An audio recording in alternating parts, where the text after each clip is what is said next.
हरनी lake zone में boat दुर्घटना अंतर्गत मृत्यु हुए वैसे तमाम विद्यार्थियों की अंतिम विधि के बाद आखिरकार एसएसजी हॉस्पिटल में देर शाम परिवार ने पहुंचते हुए भारी आक्रंद और हल्ला मचाया था।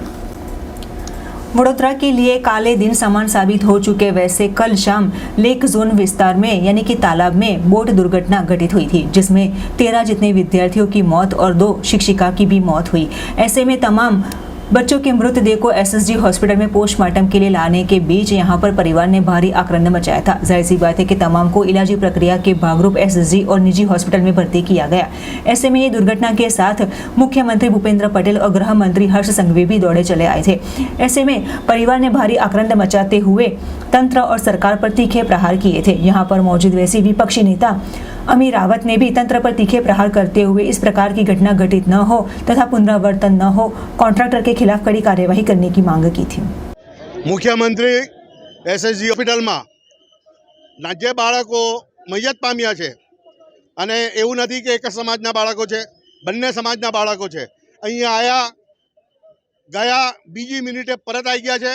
ના हिंदू भाईओं ने ना मुस्लिम भाईओं ने बे लागणीना बोल नहीं बोलिया અને અહીંથી જતા રહ્યા છે। આ જો રહેશે તો મુખ્યમંત્રી સાહેબ અમે તમને કહીએ કે તમારા બી બાળકો છે, એવું ના આવે, કુદરત ના કરે કે ભૂતકાળમાં તમને આ દુઃખ સહન કરવું પડે। આપ જરા વિચારો અને આ બારે સોચો। અમારી માંગ કંઈ નથી, અમારી માંગ એટલી જ છે કે જે બાળકો ગુજરી ગયા છે પછી એ કયા સમાજના છે એના માટે નથી, દરેક સમાજના એ લોકોને જે મોટા મોટા વ્યક્તિઓ મરી જાય છે ને સમાજ સહાય મળે છે એવી રીતના આ લોકોને સહાય મળવી જોઈએ। અમારી આ જ માંગણી છે।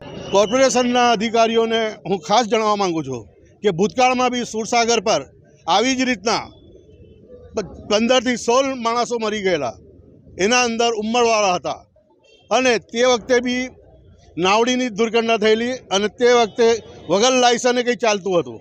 આ રીતના અહીંયા લાયસન્સ હોય તો વધારે સારું છે। કોર્પોરેશને આ વાતની ખાસ જાણમાં લેવી જરૂરી છે। વડોદરા શહેર માટે કાળા દિવસ સમાન છે, બહુ જ દુઃખદ ઘટના છે અને સૌથી પ્રથમ તો ભગવાન દ્વારકાધીશને પ્રાર્થના કરીશ કે આ જે નાના ભૂલકાઓએ જીવ ગુમાવ્યો છે એમની આત્માને શાંતિ મળે અને એમના કુટુંબને સહન કરવાની શક્તિ પણ આપે। પરંતુ આ જે ઘટના બની છે આ કોઈ કુદરતી આફત નથી, આ માનવ સર્જિત આપદા છે। માનવ સર્જિત એટલા માટે કહું છું કારણ કે જે તે કોન્ટ્રાક્ટરના પાપે, જે તે અધિકારીઓના પાપે, જે તે ભ્રષ્ટાચારના પાપે આવી ઘટનાઓ બને છે। ભૂતકાળમાં વડોદરા શહેરમાં સુરસાગર ખાતે પણ આવી ઘટના બનેલી છે અને ત્યારબાદ આ જ તળાવમાં, આ જ હરણી તળાવ ખાતે પણ આવો બનાવ બને તો પણ કોઈ જાનહાનિ થઈ નથી।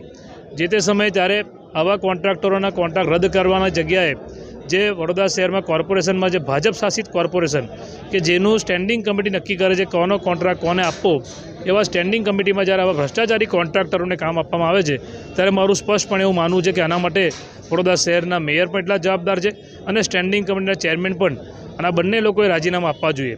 અને એ 2 જણના મેં સ્ટેટમેન્ટ પણ સાંભળ્યા એક ન્યૂઝ ચેનલમાં। મેયર એવું કહે છે કે ભાઈ ફોટા લેતા ઇમ્બેલેન્સ થયું, શરમ આવી જોઈએ શહેરના મેયરને, કારણ કે એમની પાસે પૂરી જાણકારી નથી। જે નાના છોકરાઓ, જે બોટની કેપેસિટી 14ની હતી એમાં તમે 27 જણને આ લોકોએ બેસાડ્યા તો ઓવરલોડેડ થયું, એના લીધે આવું થયું છે, નહીં કે ફોટા લેવામાં। બીજું, સ્ટેન્ડિંગના ચેરમેન એવું કહે છે કે થર્ડ પાર્ટી ઇન્સ્યોરન્સ છે। શું પૈસાથી તમે કોઈનો જીવ પાછો લાવી શકો છો? કોઈ મા બાપને તમે એમનો દીકરો કે દીકરી પાછા આપી શકો છો? નથી આપી શકતા। તો માનવતા મરી પરવારી હોય આ લોકોને એવું લાગે છે। કોંગ્રેસ પક્ષની માંગણી છે કે અને આશ્ચર્ય એ વાતનું છે કે જે કોન્ટ્રાક્ટર જેની સામે હજુ સુધી કેસ દાખલ થયો નથી, અમારી માંગણી છે કે માનવ વધનો ગુનો દાખલ થવો જોઈએ। માનવ વધ છે આ, અને કેટલા બધા બાળકો, ભૂલકીઓ જીવ ગુમાવ્યો। આજે આપણે કલ્પના પણ ના કરી શકીએ કે એમના મા બાપની ઉપર શું દુઃખનો પહાડ વીત્યો હશે। ત્યારે કોંગ્રેસ પક્ષની અમારી લાગણી આમની સાથે છે અને અમારી માંગણી છે કે શહેરના મેયર, સ્ટેન્ડિંગના ચેરમેન, મ્યુનિસિપલ કમિશનર રાજીનામું આપી દેવું જોઈએ એમની જવાબદારી સ્વીકારીને, અને આ જે તે કોન્ટ્રાક્ટરો છે એની સામે એને બ્લેકલિસ્ટેડ તો કરો પણ એની સામે માનવ વધનો ગુનો પણ દાખલ કરો, એવી અમારી માંગણી છે। મોરબીમાં પણ આ પ્રકારનો બનાવ બન્યો હતો, 100 ઉપરાંત લોકો મોતને ભેટ્યા હતા, તેનાથી પણ હજુ આ લોકો શીખ નથી લઈ રહ્યા એમ લાગી રહ્યું છે। ગુજરાતમાં મોરબીનો જે બનાવ બન્યો, વડોદરામાં પણ તમે બહુ આપણે મોરબી જવાની જરૂર નથી, વડોદરામાં સુરસાગરમાં આવી ઘટના બની જ છે। તે છતાં આ લોકોએ જ્યારે બોટિંગ ચાલુ કર્યું ત્યારે શું જે પણ ફાયર બ્રિગેડના ધારાધોરણ હોય એનું પાલન કરેલું છે? એવા ઇક્વિપમેન્ટ્સ આપણી પાસે છે, એવા નિયમોનું આપણે પાલન કરીએ છીએ. તો સુરસાગરમાં બનાવ બનેલો 21 લોકો મરી ગયા હતા જે તે સમયે, અને આજે ફરી આ ઘટનાનું પુનરાવર્તન થયું છે. તાત્કાલિક આ બધી જગ્યાએ બોટિંગ બંધ કરાવો અને પહેલાં બધું તપાસ કરો કે ખરેખર આ લોકો એના માટે એના નોર્મ્સનું પાલન કરે છે કે કેમ. ખૂબ દુઃખદ ઘટના છે. વડોદરા શહેર માટે આજનો કાળો દિવસ છે. આજીવન વડોદરાવાસીઓ યાદ રાખશે. જે રીતના પીપીપી ધોરણે પ્રોજેક્ટ આપવામાં ભ્રષ્ટાચારને જેટલા બી આના સેફટીના રૂલ્સ હોય ને તમામને આ ખાડા કાન કરીને કોન્ટ્રાક્ટરને છાવરવામાં આવે છે. આજે એનું આ દુઃખદ પરિણામ સામે બહાર આવ્યું છે.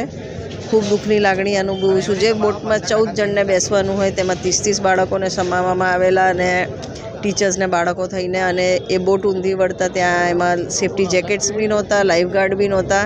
તો તમામ જગ્યાએ જે મોનિટરિંગ સંસ્થાન છે એટલે કે વડોદરા મહાનગર સેવા સદન, જેમને આ તમામ પ્રોસેસનું મોનિટરિંગ કરવું જોઈએ. ઇજારદાર છે જેને પ્રોપરલી મેનેજમેન્ટ કરવું જોઈએ.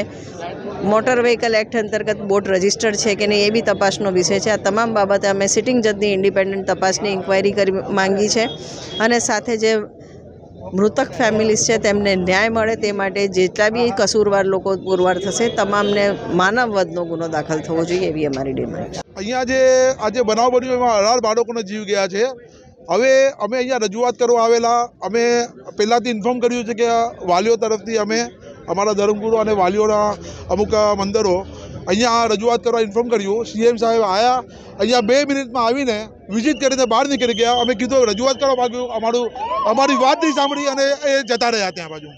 હવે આમાં અમારી રજૂઆત એ હતી કે આ જે બાળકોના જીવ ગયા છે ને આ બાળકોના માતા પિતા, કોઈના 1 બાળક હતું, કોઈને 2 બાળક હતા, અને એનું જીવનનો સહારો જતો રહ્યો. તો એના માટે સીએમ સાહેબે ખાલી ફક્ત 4 લાખ રૂપિયાની સહાય આપી છે. બરાબર.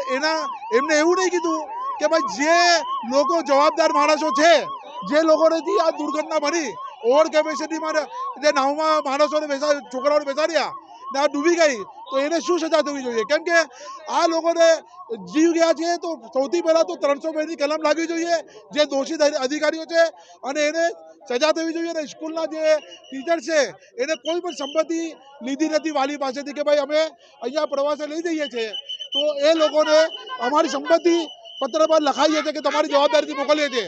તો એમાં સ્કૂલના ટીચર્સ યા જે પણ જવાબદાર અધિકારી અને આ જે કોર્પોરેશનના અધિકારીઓ છે એ લોકોને સજા થવી જોઈએ એની રજૂઆત કરવા આવેલા. એક 14 વર્ષની 13 વર્ષની દીકરી સુફિયા છે, હાલ સારવાર હેઠળ છે. એની તબિયત સુધારા પર છે. અમે એને આઈસીયુમાં રાખેલ છે.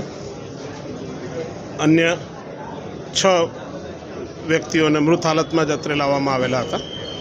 એમની ઓળખાણ વગેરેની કાર્યવાહી પૂરી થઈ તેમને પોસ્ટમોર્ટમ માટે શિફ્ટ કરવામાં આવશે.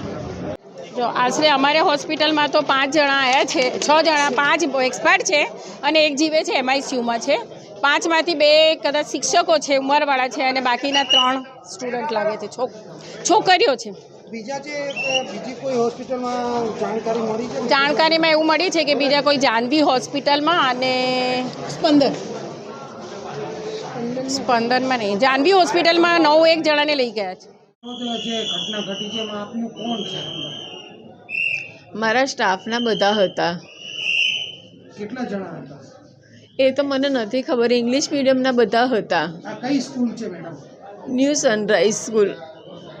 ઘટના ઘટી ત્યારે તમે ક્યાં હતા? અમે લોકો સામે પાડ હતા. કેવી રીતના આખી ઘટના ઘટી એ મને નથી ખબર કશું જ. તમને ખબર છે આશરે કેટલા લોકો ડૂબી ગયા જેવું? ના, કશું નથી ખબર. કોઈ મરી ગયું છે એવી કોઈ જાણ છે? હા, મારા સ્ટાફમાં 2 મેડમો છે. શું નામ છે આપનું?